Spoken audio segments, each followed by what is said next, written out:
Welcome to this custom-tailored deep dive.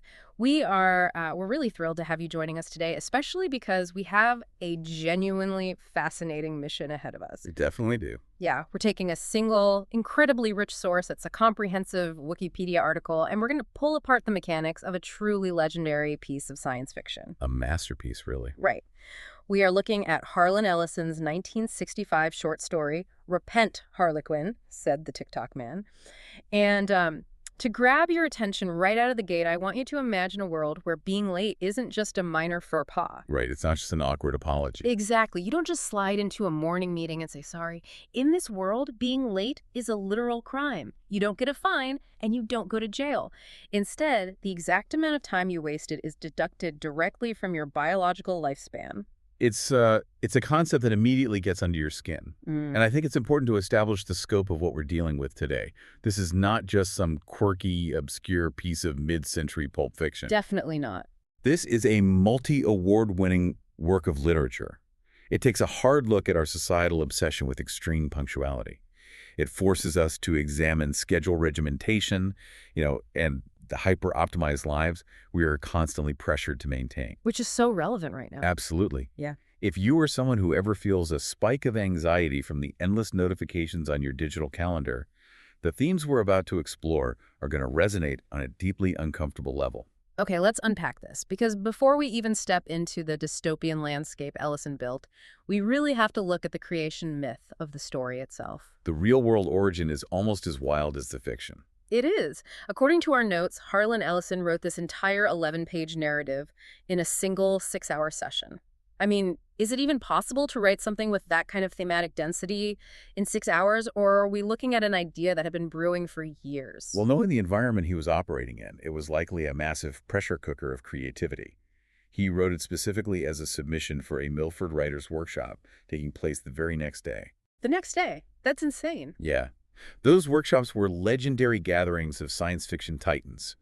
So the pressure to deliver something impactful was just immense. The irony, of course, is completely inescapable here. Right, because of the time crunch. Exactly. A story fundamentally about the crushing tyranny of the ticking clock was produced under the intense, unforgiving pressure of a looming deadline. A 6-hour sprint to create a foundational text. And looking at the trophy cabinet this story built, that sprint paid off in a way few writers ever experienced. Unquestionably. It won the 1965 Nebula Award for Best Short Story. Wow. And the very next year, it took home the 1966 Hugo Award for Best Short Fiction. Just sweeping the board. Sweeping the board completely. For context, in the science fiction community, the Hugo and Nebula Awards are the absolute pinnacle of achievement. Winning both is the genre's equivalent of sweeping the Oscars. And it has lasting power, too. Oh, its legacy didn't fade with the 60s. Fast forward to 2015, and it was honored with the Prometheus Hall of Fame Award. It even ranked third overall in the Locus Online Best 20th Century Short Story list. That raises a question about its cultural footprint, though. If it was written that quickly for a workshop, how did it actually find its way to the broader public? It originally hit the public in the December 1965 issue of Galaxy magazine. From there, it became an absolute cornerstone of Ellison's body of work. It was first collected in his book, Pain, God, and Other Delusions. Okay. But because it was so definitive of his voice, it kept reappearing in retrospective volumes. You will find it anchoring collections like Alone Against Tomorrow, The Fantasies of Harlan Ellison, The Essential Ellison. There are a few more, right? Yeah, Troublemakers, and The Top of the Volcano. There's also a fascinating note in the source about an audio version. Ellison actually recorded a spoken word version of the story on vinyl. He did. The original vinyl is out of print now, but it was reissued by Blackstone Audio as part of The Voice from the Edge, Volume 1. Hearing the author himself, someone known for his intense, combative personality narrating this frantic, rebellious tale, just adds such a visceral layer to the text. It really transforms it from words on a page into an urgent, almost theatrical performance. And you need that urgency to truly understand the antagonist of this world. So let's step into that world. The society is overseen by a figure known as the Master Timekeeper, though he is menacingly nicknamed the TikTok Man. How exactly does someone enforce punctuality on a global scale? What's fascinating here is how Ellison literalizes the everyday concept of wasting time. We throw that phrase around casually all the time. Right, like, oh, I wasted an hour watching TV. Exactly. But in this dystopian future, time is strictly regulated to an extreme degree. The TikTok man oversees a brutal system where if you cause a delay, your life is shortened by that exact amount of time. And the enforcement mechanism is a piece of technology called a cardioplate. A cardioplate. The name alone sounds clinical and terrifying. How does it function? It is essentially a remote control for the human heart. If a citizen loses all of their remaining time through repeated schedule violations, meaning they drain their account of allowable delays to zero, the TikTok man simply activates the cardioplate to stop their heart. Just like that. Just like that. There is no trial. There is no appeal process. Your time is up, so your biology is terminated. I want to pause and map that onto the listener's daily reality. Think about the average Tuesday. Imagine if your morning commute was delayed by 15 minutes because of a stalled train, or a mandatory work meeting ran 30 minutes over its scheduled window. It happens all the time. It does. But under the TikTok man's rule, those literal 45 minutes are seamlessly deducted from your lifespan. Your heart simply stops beating 45 minutes earlier than it naturally would have. The psychological horror of navigating a world where every red light is a partial death sentence is overwhelming. It elevates punctuality from a polite social expectation to a matter of acute biological survival. It creates a populace that is permanently terrified, permanently rushing, and entirely subservient to the schedule. So if the system is that flawlessly lethal and the surveillance is that absolute, how does anyone even begin to push back? Enter Everett C. Marr. All right. Everett C. Marr is the protagonist, though he rarely operates under that name. He adopts the persona of the Harlequin. Which is a classic symbol. Yes, a classic symbol of the trickster, the jester, the chaotic figure who exists entirely outside the rigid rules of conventional society. The methods of his rebellion are what make this story so unique. He doesn't lead a violent, bloody uprising. He doesn't bomb the timekeeper's headquarters. The source describes his actions as a whimsical rebellion. Whimsical is the perfect word for it. He relies on daddiest absurdity to break the bureaucratic machine. For instance, he disrupts a carefully synchronized factory schedule by raining thousands of multicolored jelly beans down on the workers. It is a brilliant juxtaposition. You have this grim, totalitarian nightmare of a society, and the greatest threat to its existence is a man throwing candy. Picture the logistical nightmare of that in a highly regulated dystopia. How do you even procure thousands of jelly beans in a world where every transaction and movement is monitored? He also uses a bullhorn to deliver public speeches, loudly urging citizens to simply ignore their strict schedules. It sounds like a series of childish pranks. They do sound like pranks, but the strategic impact is profound. By executing these absurd stunts, the Harlequin forces the TikTok man to respond. To hunt down the Harlequin, the authorities have to pull workers and enforcers off their normal, hyper-scheduled jobs. Which causes delays. Exactly. And by doing that, the TikTok man himself creates the very delays and disruptions the society is built to prevent.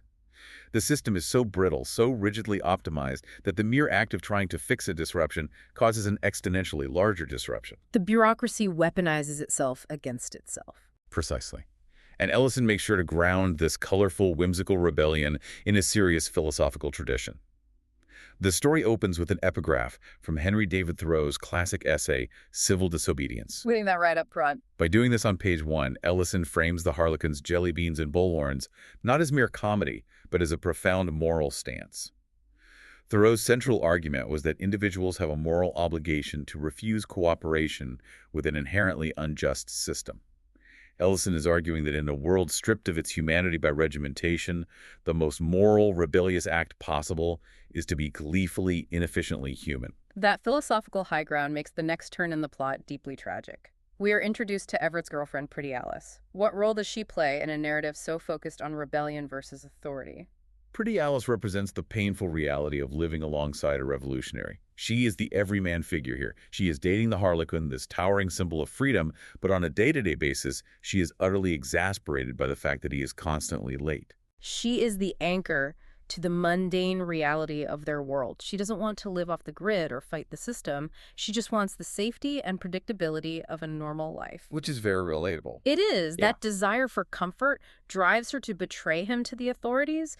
She sells out the great rebel simply because she wants to return to the punctual, unbothered society everyone else lives in. It highlights how deeply ingrained societal conditioning can be. The psychological safety of the schedule, even a lethal one, is more comforting to Alice than the chaotic, unpredictable freedom Everett offers. So what does this all mean? We reach the climax of the story. The betrayal happens, and the Harlequin is finally captured. He is brought directly before the master timekeeper. The TikTok man looks at the great rebel and commands him to repent, to apologize, conform, and acknowledge the supremacy of the schedule. And what does he do? The Harlequin simply sneers at him. Based on the rules of this universe, you expect the TikTok man to activate the cardio plate immediately. You expect the Harlequin's heart to start on the spot. But Ellison delivers a devastating twist. The TikTok man decides against martyrdom. Instead, he sends the Harlequin to Coventry to be brainwashed. The source specifically uses the term Coventry. What exactly does that entail in a literary context?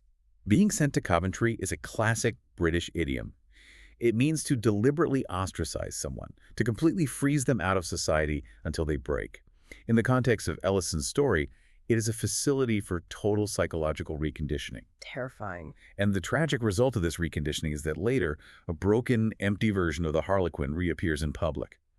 He announces to the world on national communications that he was wrong all along. He tells the citizens that it is, in fact, always good to be on time. It strips away his identity entirely. The trickster becomes a puppet for the bureaucracy. But Ellison doesn't let the totalitarian system win completely. There is a final, gleeful punchline built into the closing moments. I love this part. Shortly after the Harlequin has been paraded out as a brainwashed conformist, the TikTok man is going about his business when a subordinate nervously approaches him. The subordinate informs the master timekeeper that he, the TikTok man himself, has somehow fallen 3 minutes behind schedule. The reaction is perfect. The TikTok man scoffs in total disbelief. He flatly refuses to accept it.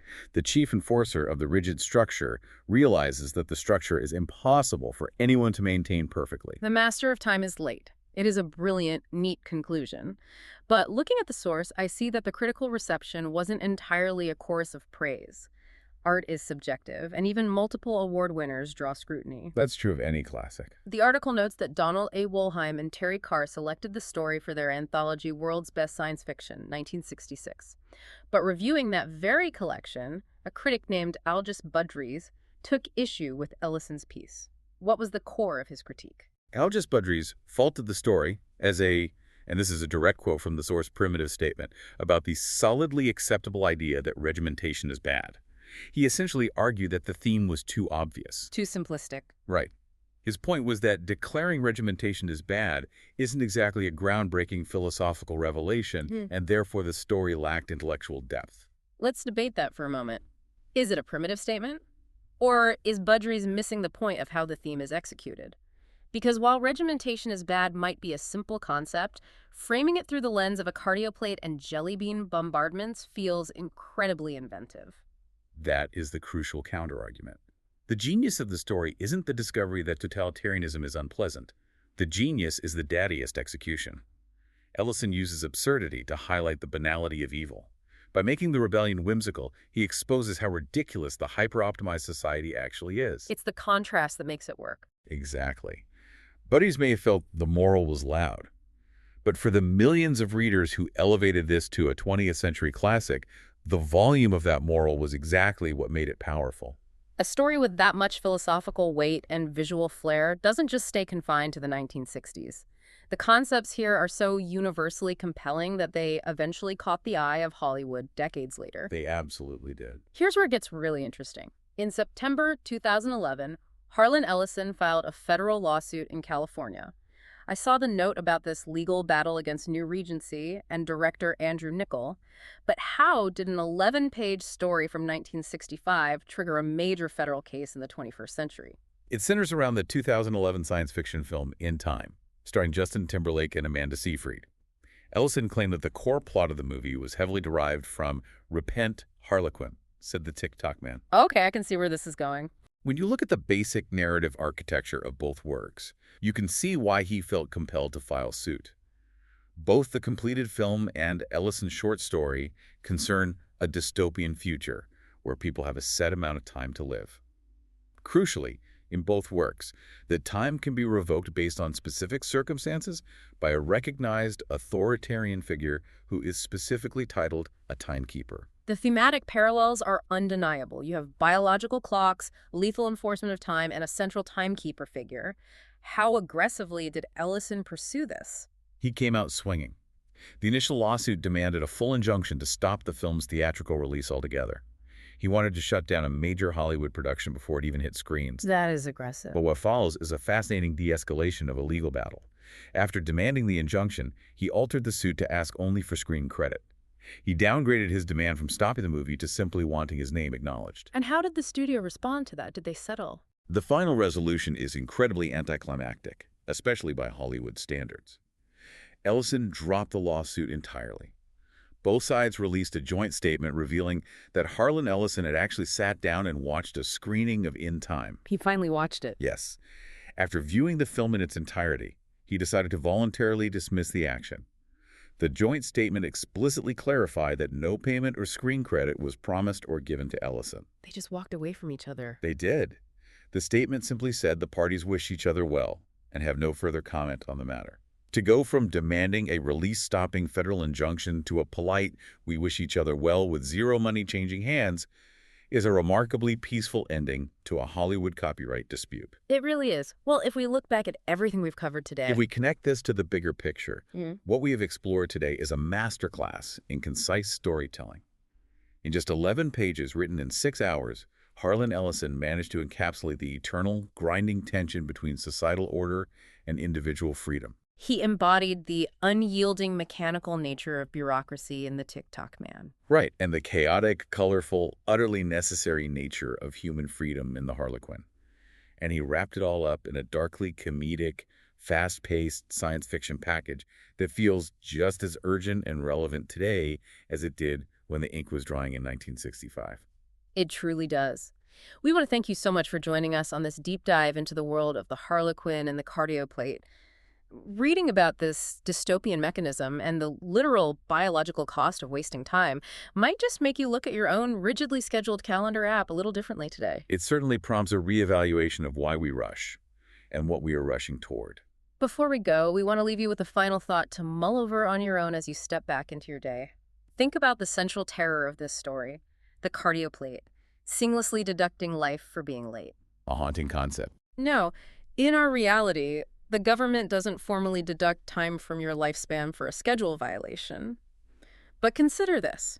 What if the sheer compounding stress, the chronic anxiety, the elevated blood pressure of trying to adhere to a perfectly punctual, endlessly optimized modern life is secretly doing the exact same thing to your heart over time? That is a very real possibility. If our modern schedules are slowly shortening our biological clocks, who is the real TikTok man in your life today? A question worth taking the time to answer. Keep diving deep,